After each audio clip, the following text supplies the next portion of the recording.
So welcome to another training session regarding ServerEye's AmeriCorps State and National Request for Proposal. Just a reminder, I'm Adam Donaldson, National and Community Service Program Specialist at the Rhode Island Department of Education, and responsible along with my colleague Amanda for the AmeriCorps grant process. Throughout the RFP process, if you want to contact me at adam.donaldson@ride.ri.gov, please do so. We're here to provide technical assistance. But today we're talking about logic models, and I asked someone else to have a break from me and speak with Kathy Saunders. Kathy Saunders is our program development and technical assistance consultant for ServerEye. She's a former AmeriCorps program director and has held many roles in the Rhode Island nonprofit community. And one of her areas of expertise in program implementation has been logic models. And that is an important part of the AmeriCorps application and really kind of a first step to being able to describe to us what your intention is through service. So I'm just going to hand it over to Kathy and be present to help provide additional information as we go along. Great, thank you, Adam. So as Adam mentioned, I do program and consulting with ServerEye, and I did run an AmeriCorps program and had many years in the network talking to lots of other programs about their joys and challenges. And one of the things that I really learned about was the beauty of logic models and their challenges, because nothing ever comes with just the positives, but how they are great tools, and then how to use them specifically for your AmeriCorps application. The slides that I have, I would love to say I came up with them all on my own, but I did not. I rely heavily on materials from the University of Wisconsin Extension Service, which has a great website, which the link is at the end, as well as the Corporation for National Community Service, which has several PowerPoints developed on this topic. So I culled through all of these to develop this presentation specifically for you. So I am now going to hide my video because I am the least interesting part of what's happening here as we proceed through this. So my goal is that by the end of this presentation, you will be able to describe what a logic model is and how it can be useful to your daily program operations, that you can identify the key components of a logic model, and that you understand how a logic model aligns with the performance measures in your AmeriCorps application. So we're just going to start with this big picture of like, what is a logic model? It's a depiction of, it's a visual representation of what you're planning to do and what you want to accomplish. And it's really a series of if-then relationships, so that if things are implemented as intended, they should lead to desired outcomes. And it is the core of program and planning evaluation. And logic models can certainly be applied to your AmeriCorps grant, but it can also be applied to a process of how a team works together. It can be applied to a large multi-component organization, or even to an organization or business. Actually, one of the trainings I do on logic models is for the social enterprise greenhouse, where those are all entrepreneurial businesses starting up. And so I help them develop logic models for their business plans. So it's a really useful tool, and you might have in your program or institution, you might have multiple logic models. So just let's break it down.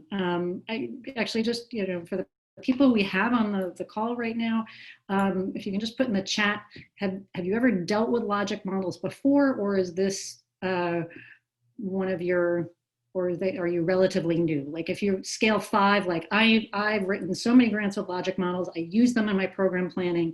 1 is the first time I ever heard about a logic model was when I read this RFP. Could you put that in the chat for me? That'll just give me, oh great, someone's used the social enterprise greenhouse logic model. All right, so we've got some familiarity. But I just, want to go back to basics because I think that sometimes we can jump ahead and then we forget what we're really here for. So the idea of logic, I mean, it's this, let's break it down to the word. In the chat, what does the word logic mean to you?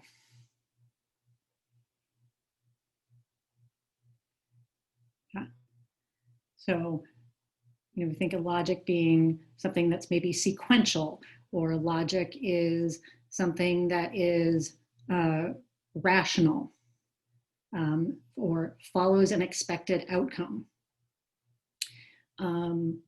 So we have sort of these principles of reasoning, a relationship of elements to each other in a whole. Yep. And so then what is a model? When you think of just the generic term of the word model. A visualization, you can have, a dollhouse as a model, an architectural model. You can have that visual 3D representation, or you can have it on paper, or you can have like a systems-like model. And so, again, we see those things in this definition of that it's, this pattern serving as a plan, a tentative description of a system. And the way I like to think about it is it's a roadmap. So you're thinking of this logic model, putting these together.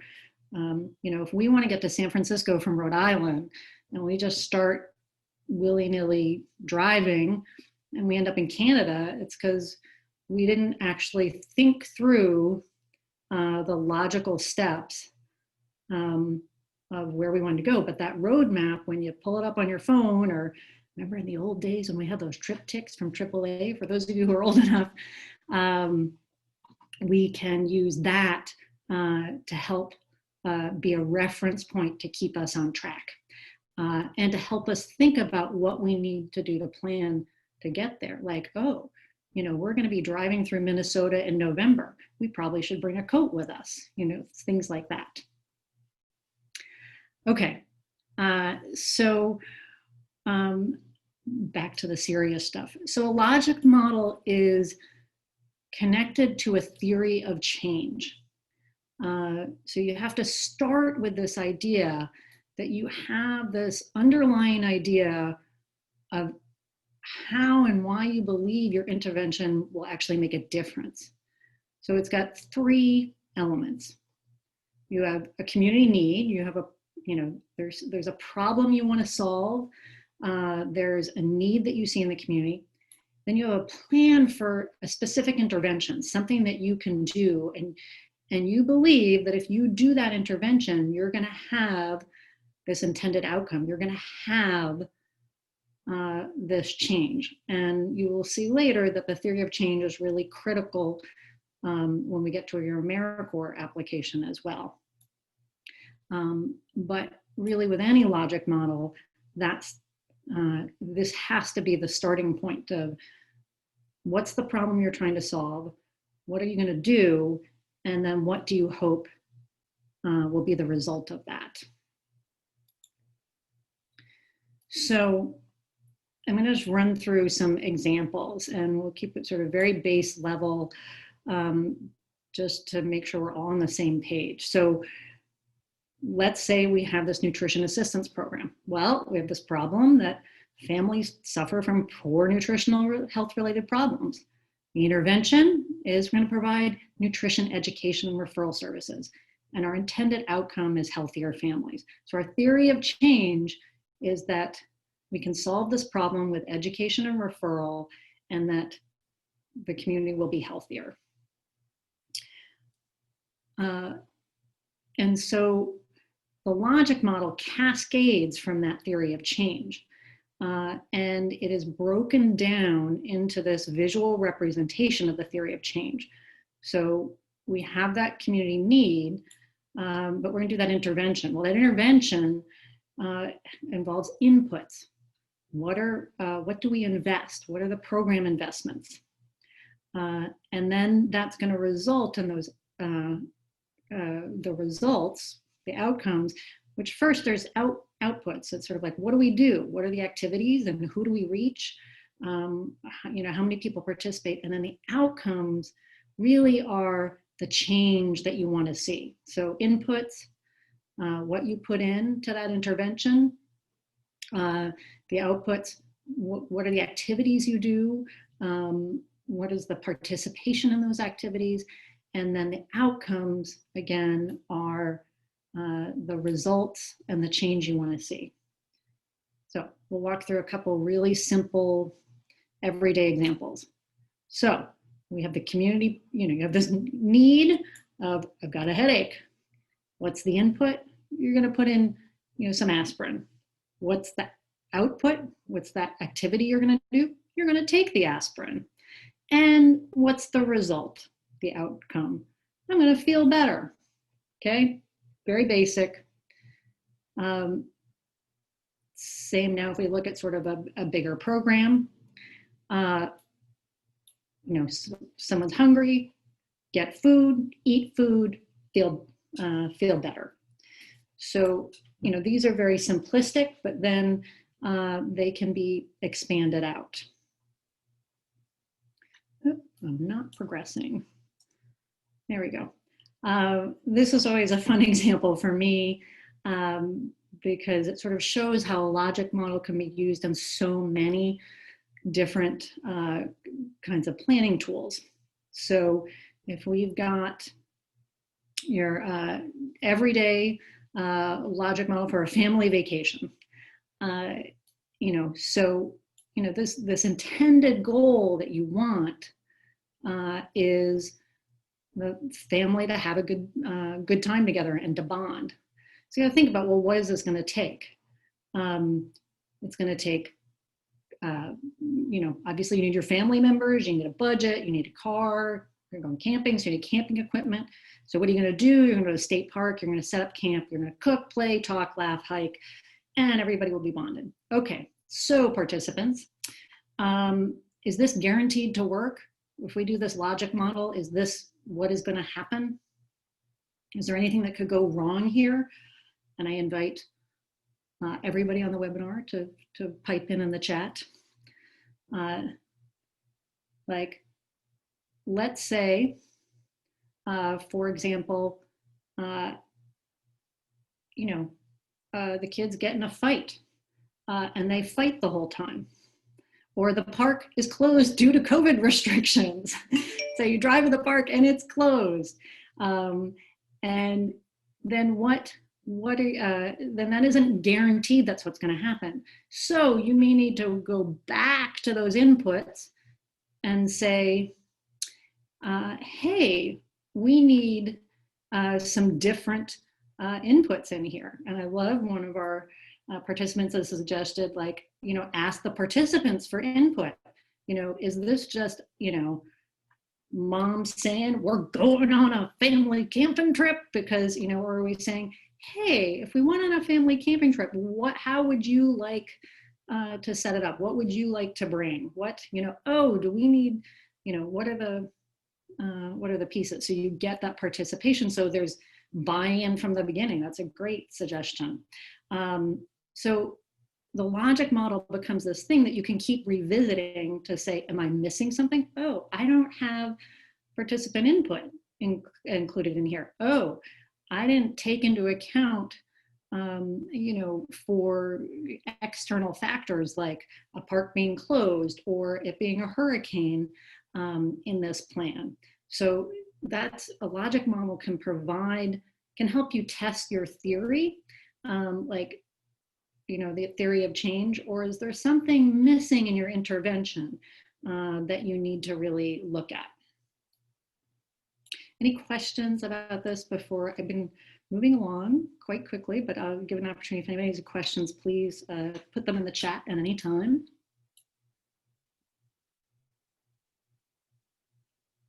Okay, so now we get to the big doozy chart. And what I like about this is that it very explicitly makes clear those if-then relationships.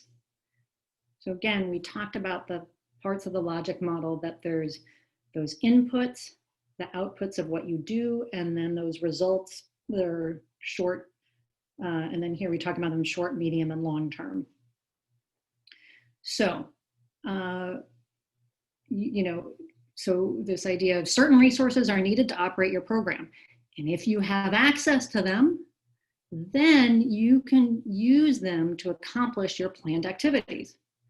And if you accomplish, so your planned activities being, get food, provide those nutritional education resources. If you accomplish your activities as planned, then you hopefully will deliver the amount of product and or service that you intended to deliver. So we were going to deliver those educational nutrition resources to 200 people. Hopefully we achieve that. And if you accomplish that, your planned activities to the extent that you intended, then the participants will benefit either short-term, medium, or long-term. We'll get more into detail on those. So that the idea is that if we actually give them those nutritional education resources and we give them to that many people for the amount of dosage that we thought we were, that then we are actually going to achieve change. Because the reason we're doing this is because we want to make the world a better place. And so we want to make sure that we're setting things up for that logical, sequential, result-oriented outcome. Questions on this slide before I move forward?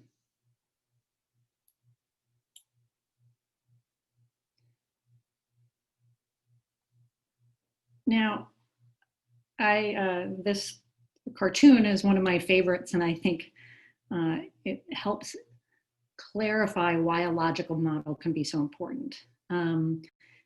I think a lot of times we're like, this is a great program. This is something I'm really excited about doing. We know that so-and-so has a good time doing it, but is it really having the impact at the level that we want it to? And that's, or you keep doing it because you know it should be good, but it doesn't keep quite working out. So these if-then statements help you figure out where you need to be more explicit, where you need to fill in some gaps, where you need, you're making these assumptions that are jumping steps. I remember writing an Institute of Museum and Library Services grant once, and we had this whole program and we had developed this logic model, and we'd been working with it for 3 weeks and writing up this gigantic grant application. And then one day we were sitting and looking at it, and someone said, that if then, it doesn't actually, that would not be a logical result from those activities. We need to rethink what we're doing or what our intended outcome is. But if it hadn't been written down in that format, we wouldn't have caught that because we were just so excited about the idea.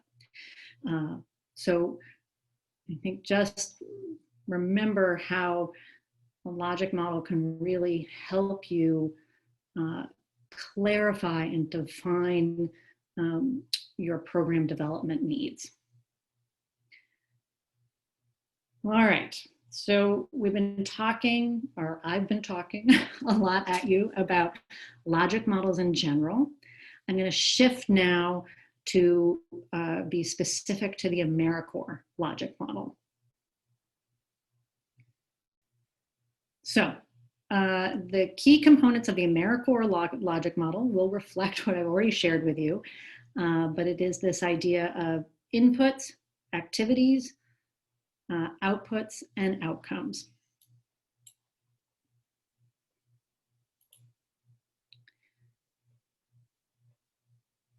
So when we say inputs, what are we talking about? We're talking about human, financial, organizational, community resources, anything that you need to carry out the program's activities. So when you're thinking about your program, you need to think, well, we need, if you're at Inspiring Minds, you need, a curriculum probably that you're working with, and you probably need, and everybody's going to need match funding, and you're going to need, maybe you need community partnerships, because where are those students going to come from who are going to participate? You're going to need program staff. How many program staff are you going to need, and how many AmeriCorps members are going to need? And are there gaps in the knowledge that you and the data that you have that will help you do this? So maybe you need research. So what are all those inputs that are going to help you create this program? So then the activities are the what you do. That's the processes, the events. So that's, workshops. Those are after school sessions. Those are counseling, education. Those are referrals. So it's the, and in our case with AmeriCorps members, it's particularly what are the AmeriCorps members going to do? What are the services they're going to be delivering? And outputs, this is where people get, between outputs and outcomes is where people get the most stymied. Outputs is about how many or how much of something you did. It's not whether it was effective. It's not whether it was quality. I mean, it should be quality, but so for example, if we go back to our, if you like that simple logic model of, people are hungry, give them food and they're going to feel better. Well, so we gave 100 people. So yes, we ticked off, that is an output. We gave 100 people meals. Well, whether maybe it turns out that everybody who was there was lactose intolerant, so they didn't actually feel better because you served them some cheesy dish. So that would be an outcome about whether it worked. So just the fact that you served it, that you provided it, you served it is the output. It's not about whether it improved people's lives yet. So you have these examples here, number of individuals attending workshops, receiving services, or receiving referrals. A key thing in thinking about developing your outputs is always, think about your targets must be achievable. It's really tempting when you're writing a grant application to be like, we're going to serve 350 people when, well, that's if everything in the world lines up, and that maybe it's more realistic to say you're going to serve 275 people. So really think about what you think is achievable. You don't want to so under target, but sometimes we can just be, the kid in the candy store, or we really want to impress in the grant and make it sound that we're going to have this huge reach. But again, part of what you want to use your logic model planning to do is to help you back out and really think about reasonable targets. I'm going to pause here for a moment for questions before I move to outcomes.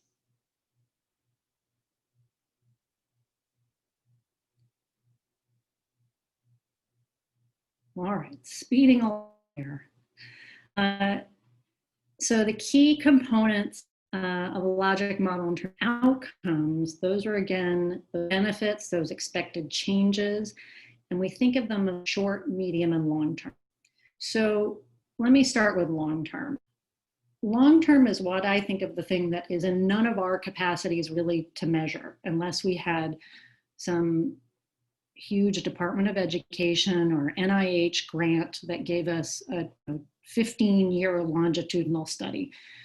So this is your vision. This is, I really hope, result of this, that these students become active in education. I really hope that these students will, be stewards of the environment, whatever that's again would be a presumed logical result of the activities and the intervention that you did.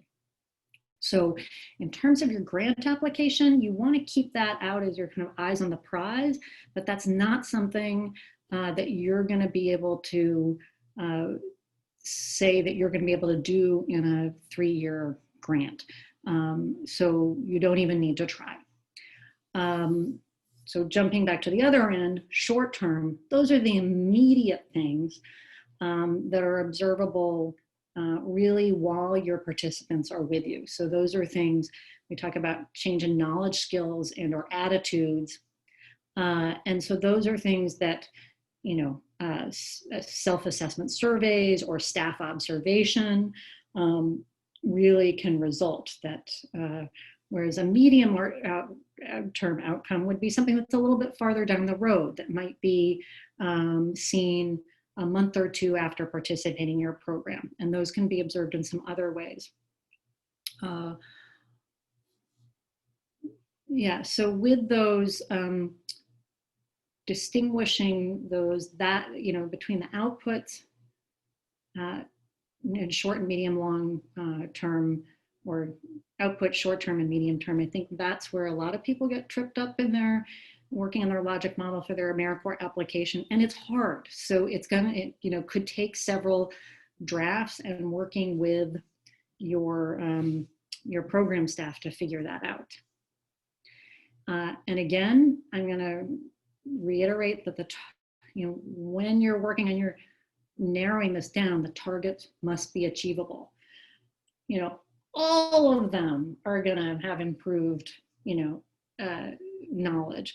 Well, is that realistic? No. So really, use evidence from your program, use evidence from research to help you pick targets that you think are realistic. This chart does a nice job at kind of differentiating a little bit between outputs and outcomes. So outputs, direct products of a program's activities; outcomes, the changes resulting. Outputs, examples of, again, as we said, the number of people participating. The outcomes, they've sort of increased knowledge of healthy choices, increased adoption of healthy practices, or increased food security. Though I think that one even would be a harder one to identify as a short term. Questions about the difference between outputs and outcomes before I move on?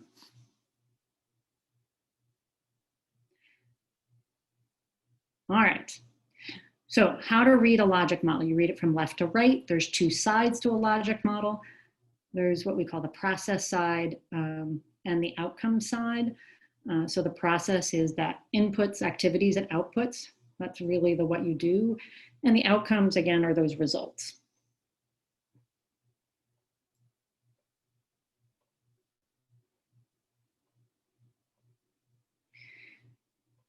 So there's 2 kind of theories about approaching your logic model. There's the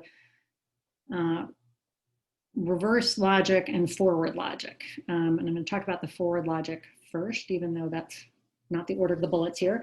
But forward logic uses that series of if-then statements, whereas the reverse logic says, well, we want to achieve this, but how do we get there? So we're going to revisit this if-then chart that I showed forward. But again, this idea of, you think, we already have this program in, this model of what we do in place. And if we applied it to this community need, what could a logical intended outcome be? And so you start to build it from there. Alternatively, you can go this way. You can say, we know that, this neighborhood that we're in is really food insecure. And so we want to know, so but what could we, how could we increase that? How could we change that? So you sort of say, well, what would be a desired intermediate outcome, that sort of middle level? Well, maybe you increase the number of family using healthy food practices. Well, how could we do that? Well, what if individuals gain knowledge of healthy food choices? That seems like something that would be a logical step that would then lead in that to healthy food practices. So, okay, if we really want to have that impact, what are the outputs? Well, what if we had 200 families complete an educational workshop? Okay, but how are we going to do that? Well, if we conduct 4 educational workshops per month, that would enable 200 people to participate. Okay, but to do that, we need funding, we need program staff, we need AmeriCorps members, we need volunteers, we need a curriculum. So you can see how there's this other way to back into it. And sometimes you're doing both at the same time and tweaking it. I do love the process of making a logic model because they're very fluid, and in practice you can move them. Once you work on your AmeriCorps logic model, it is going to be a pretty firm guide, though. So you want to make sure that what you settle on for your AmeriCorps application, you feel good about.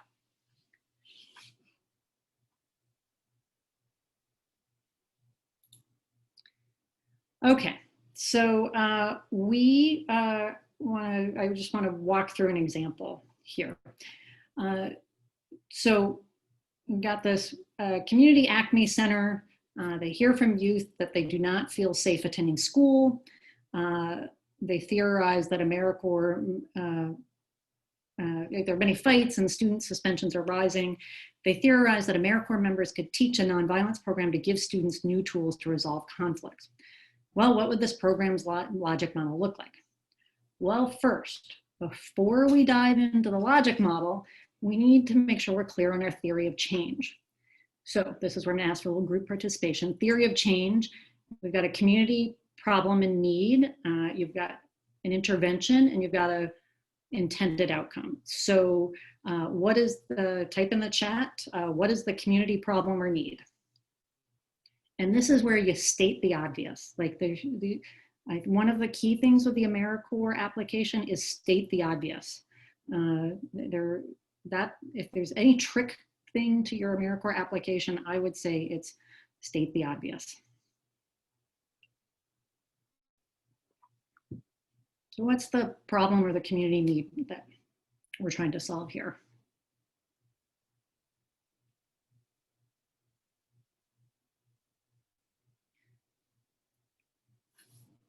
Okay, so it says right here that youth do not feel safe. So then what's the proposed intervention? So let's see, so we've got teaching a nonviolence program. So what would the intended outcome of this be?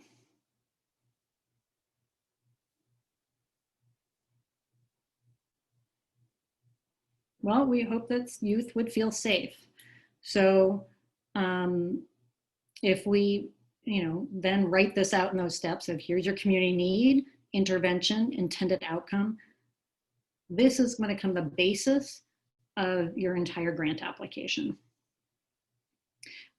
And thus the basis and the foundation for your logic model.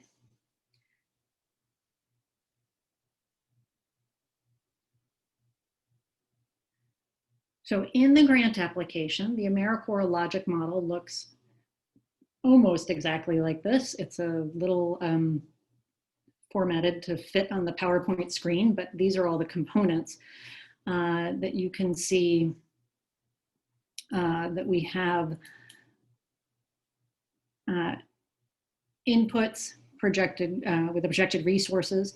And then they ask very specifically, What are the number and type of AmeriCorps members? What are the number of sites? With activities, so what are you going to do? AmeriCorps was very interested in duration, dosage, and target population.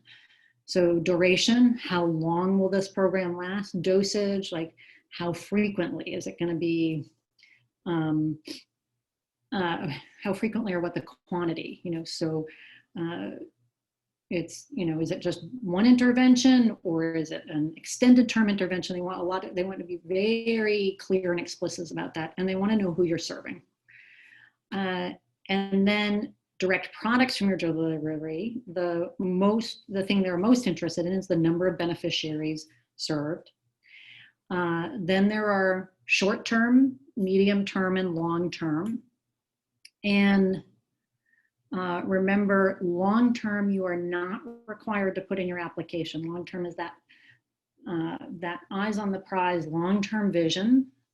And so that's sort of where your theory of change says you're heading, but you don't have to be able to prove that in your logic model. Yeah, well, I'm just going to move forward here. And so I sort of took this logic, this idea of this after school program, and I didn't put any specific numbers because I felt like that would, I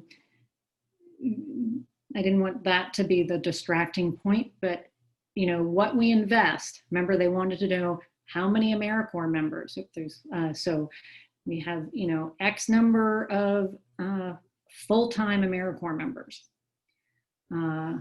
We have X number of minimum time AmeriCorps members. We have X number of sites. So those are the 3 required things they wanted to know in here. Other things that you might want to put in there, they're always interested in, if you're recruiting non-AmeriCorps volunteers, you might want to put in funding, you might want to put in number of staff members. You can put in these other things, but you've got to have these main components in here. Oh, and I can get my fancy pointer. Yeah, you want to have these main components. So activities, remember we talked, they wanted dosage and duration. So in this program, we say it's going to be September through June. We're going to do it X number of weeks, this many days per week for this many hours. It'll be an after school enrichment series focused on conflict resolution. And we're going to serve 5th, and then they want to know who you're serving. 5th through 8th grade students in Central Falls and Providence, 50% enrolled in the free and reduced lunch program. So you're identifying, so you're again stating the obvious, being really clear that you're serving the intended audience that AmeriCorps wants to serve. You're being very explicit about how much service they're going to receive, how much of the delivery, the program delivery they're going to get. Questions about either of those? Yeah, just type in your questions if you have them as I work through this. Outputs. Now, you probably want to align your outputs with the national performance measures, and I'll have Adam speak to this later. This program, we sort of based this off of a program that's no longer in the portfolio, and they had chosen ED1A, which is the number of individuals served. So in this, we'd be very explicit that we are going to serve a certain number of unduplicated students in those grades 5 through 8. So remember, again, that's a word they really like to hear because they want to know that you're not double counting people. That, be clear that, we were going to provide this for 5 to 8, grades 5 to 8, and that's who's the intended output is for. And they're going to do this nonviolence training through the ACME after school program.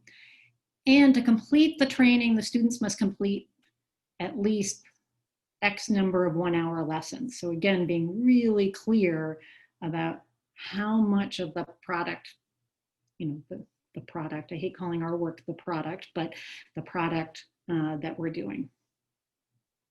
So that's all on the process side. This is the inputs, these are the activities, and this is who we're serving.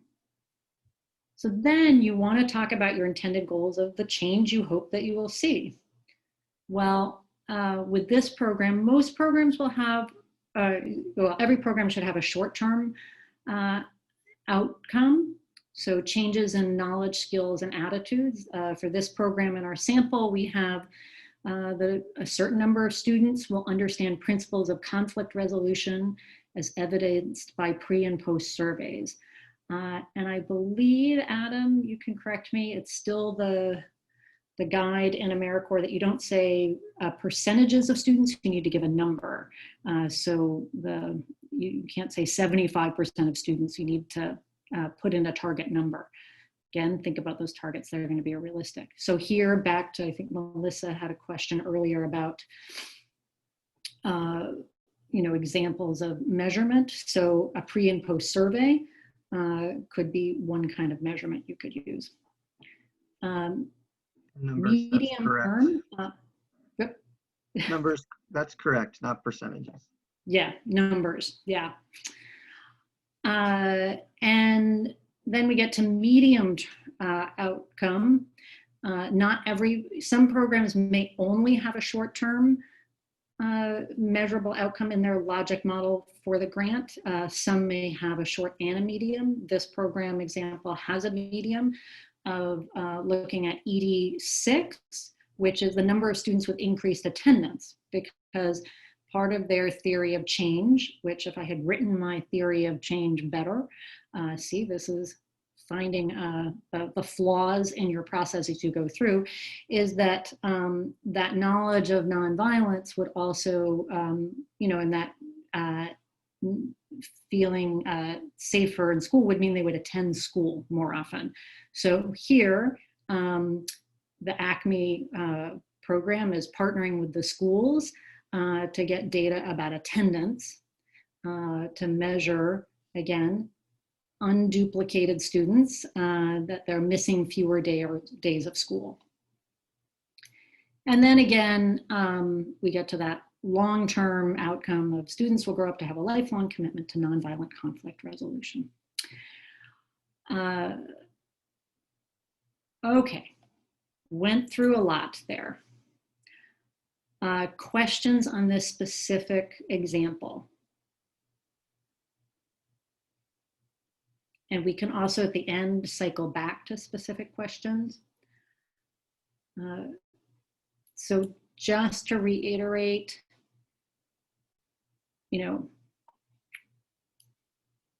this slide, for some reason, I can never get the formatting quite right here, but that says outcomes and that should be over here. But this is just another way, ED stands for education. In the national performance measures, there are ones coded in different topics, and the education ones start with ED. Yes. So this is just another way to look at the same questions, the logic model. What resources do you need to implement your program? What activities will need to be carried out to achieve those outcomes? What are the desired direct products? Again, changes in knowledge, skills, or attitudes, changes in behavior or actions, and changes that long-term, that changes in condition that you hope to see way out in the future. Now, one of the nice things about a logic model is because you now have this written out, you can start verifying it. And this, is the right level of detail in here? Is it plausible? I mean, I gave that example of where we were designing this whole program and we're like, that actually, I mean, that's a good outcome and that's a good program, but that actually isn't plausible that that would be a natural result of that. So it gives you an opportunity to question that. Do the program staff and external stakeholders agree that the model accurately depicts the program and its intended results?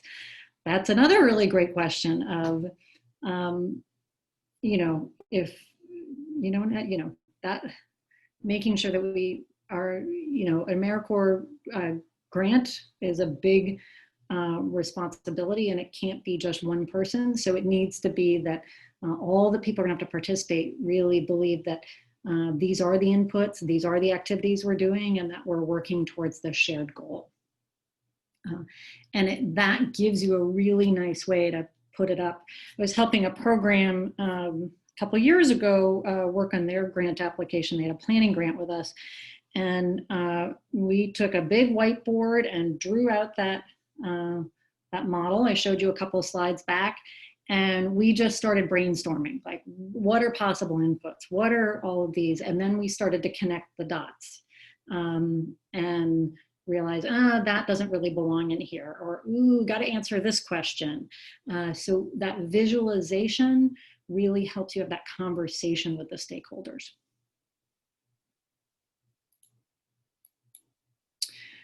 Okay, so let's talk about even more specifically developing the logic model for your AmeriCorps grant. So I advocate heartily that the logic model tool can be helpful to develop your overall program design, and that you want to do that, as I said, that big planning, thinking all those pieces through. One of the pieces that's really going to help you think through is that it's going to serve as a framework for the planning, the performance measures that are also required in your grant application. So you're going to use it to identify, what are the targets, what are the indicators, what are the outcomes that I'm going to put in my performance measures. So you have to start from there. And then for the logic model application, you've developed this big program, overall arching logic model, and then you're really going to have to narrowly focus it. Because in fact, AmeriCorps wants to see a very precise, clean, easy to read slice of your program and its impact. And it's got to align with your performance measures. You're actually going to use the same language. So when we said, that certain number of unduplicated students will be served in this program who've attended at least X number of times, that same language is going to go in your performance measures. Also, AmeriCorps, they really want, you remember that test that your teachers ever give you that, where they handed the paper and they said, read all the questions before you answer any of them, and then the last one says, don't answer any questions, just turn it in. AmeriCorps applications are kind of like that. If they ask you if they want a specific item in the worksheet, you put it in there. So they want to know the number of sites. They want to know the number of AmeriCorps members. They want to know dosage. So you've got to have that in there. Other stuff is extraneous, and it's really hard because we as program developers are like, but there's all this other things that we do or help tell the story, and we want to put it all in. And you know what? You're going to be limited to 3 pages in a strange online form. So you really got to be tight with what you want to communicate, and make sure that you're putting what they want first, because that's what they're looking for when they review the application.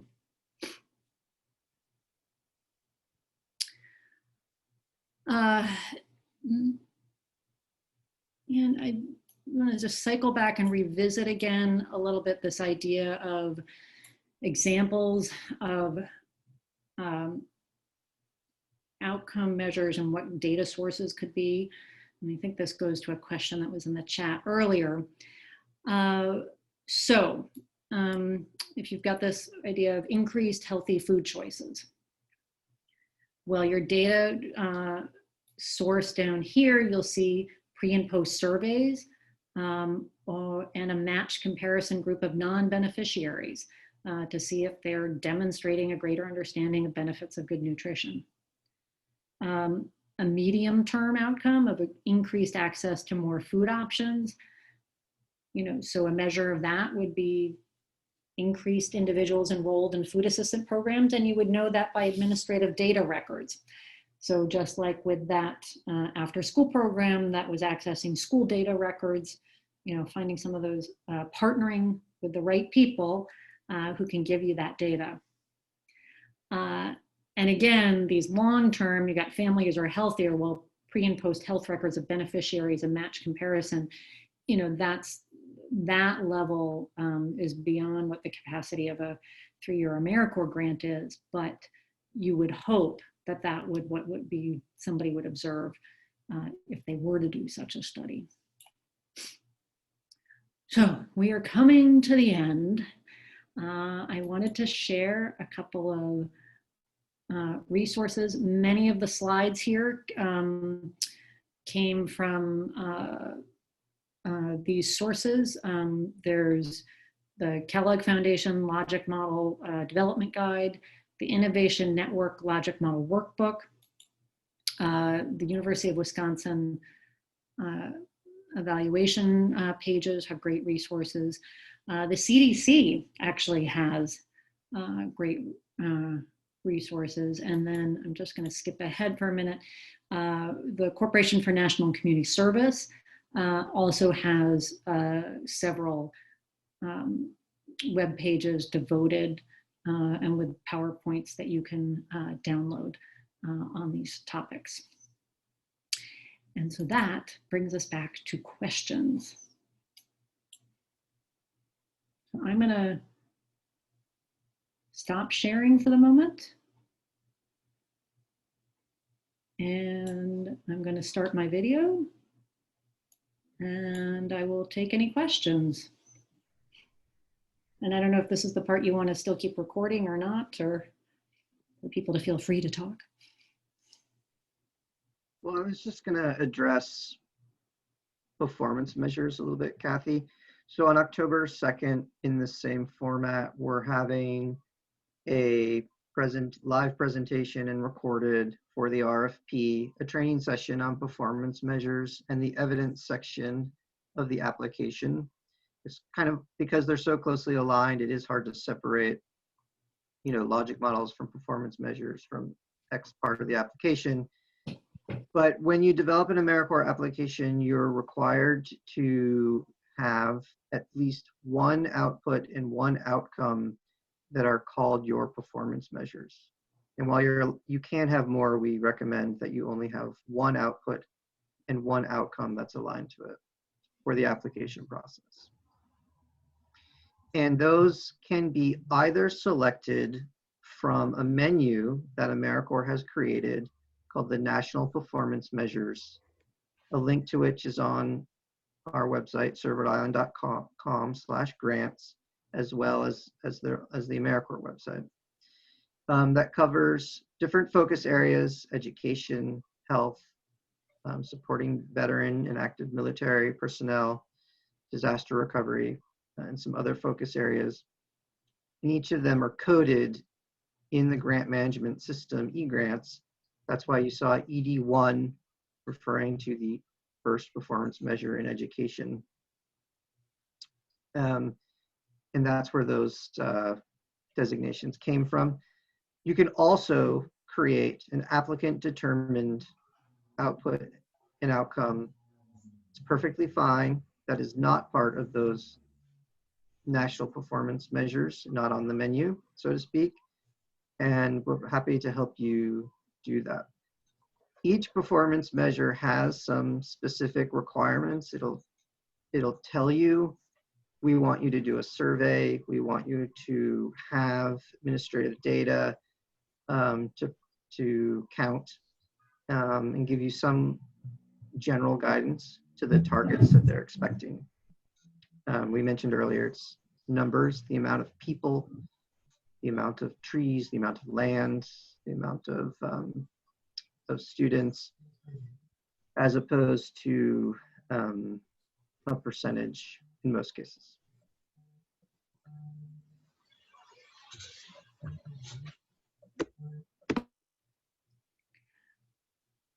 So I think at this point we're open for questions, conversations, oh my gods. And you're welcome to chat, or if you're able to unmute yourself, you're welcome to ask a question that way too.